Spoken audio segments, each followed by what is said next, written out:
பார்க்கக்கூடிய மிளகாய் செடிக்கு பேர் தான் வந்து ரங்கா. அதிக விளைச்சல் தரக்கூடியது, வறட்சியிலும் தாங்கி வளரக்கூடியது, குறைந்த நோய் மேலாண்மை கொண்டது. சாதாரணமாக நம்ம நாட்டு மிளகாய் பயிரிடணும்னு பார்த்தீங்கன்னா வந்து விளைச்சல் வந்து இந்த மிளகாயோட வந்து கொஞ்சம் குறைவாக தான் இருக்கும். ஸோ அதே மாதிரிக்கு வந்து நோய் பார்த்தீங்கன்னா வந்து அதிகமாக வந்து நாட்டு மிளகாயில் வந்து தாக்கும். பட் இந்த ரங்கா வகையில் பார்த்தீங்கன்னா வந்து நோய் வந்து அதிகமாக வந்து தாக்காது.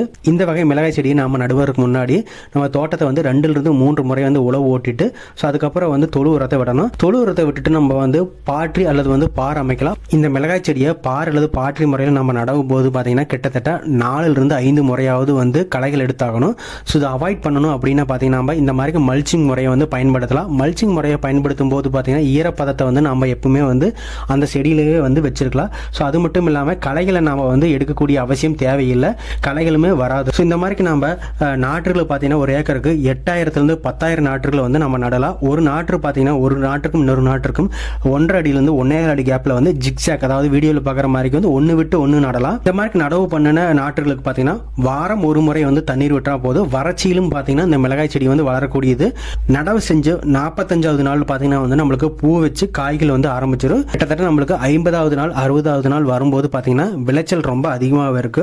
ஒரு வருடங்களுக்கு வந்து நமக்கு தொடர்ந்து காய்கள் தரக்கூடியது இந்த ரங்கா வகை மிளகாய் செடி. காய்கள் வச்சதுக்கு அப்புறம் நம்ம 10-12 நாள் இடைவெளியில் வந்து தொடர்ந்து பறிக்கலாம். ஒரு செடி பார்த்தீங்கன்னா கிட்டத்தட்ட 3 அடி உயரம் வரை வளரக்கூடியது. மாதத்துக்கு 2400 2500 கிலோ வரைக்கும் வந்து நமக்கு வந்து விளைச்சல் தரக்கூடியது. மிளகாய் செடியை பொறுத்த வரைக்கும் பொதுவாக தாக்கக்கூடிய நோய்கள் பார்த்தீங்கன்னா வந்து ஒன்று அசுவினி அல்லது இலைச்சுருட்டல் நோய், ரெண்டாவது பார்த்தீங்கன்னா பழுப்பில்லை அல்லது சாம்பல் நிற நோயின்னு சொல்லுவாங்க. இந்த ரெண்டுக்குமே நம்ம வந்து மருந்துகளை தெளிப்பதன் மூலியமாக வந்து இதை வந்து குறைத்திடலாம். இதுக்கு வந்து வேப்பெண்ணெய் கரைசலோ இல்லை வந்து மோர் கரைசலோ அல்லது வந்து அமிர்த கரைசல், பஞ்சகாவியம் இந்த மாதிரி வளர்ச்சி ஊக்கின்னு நம்ம கொடுப்பதனால் மூலிமா விளைச்சலை வந்து நம்ம அதிகமாக வந்து இன்க்ரீஸ் பண்ணலாம். மாதத்துக்கு 2500 கிலோ போட்டால் கூட கிட்டத்தட்ட நம்மளுக்கு மாதத்துக்கு ஒரு 50,000 வரைக்கும் ஆகும். அதாவது ஒரு கிலோ வந்து 20 ரூபா போட்டால் 50,000 வரைக்கும் கூட நமக்கு லாபம் வரும்.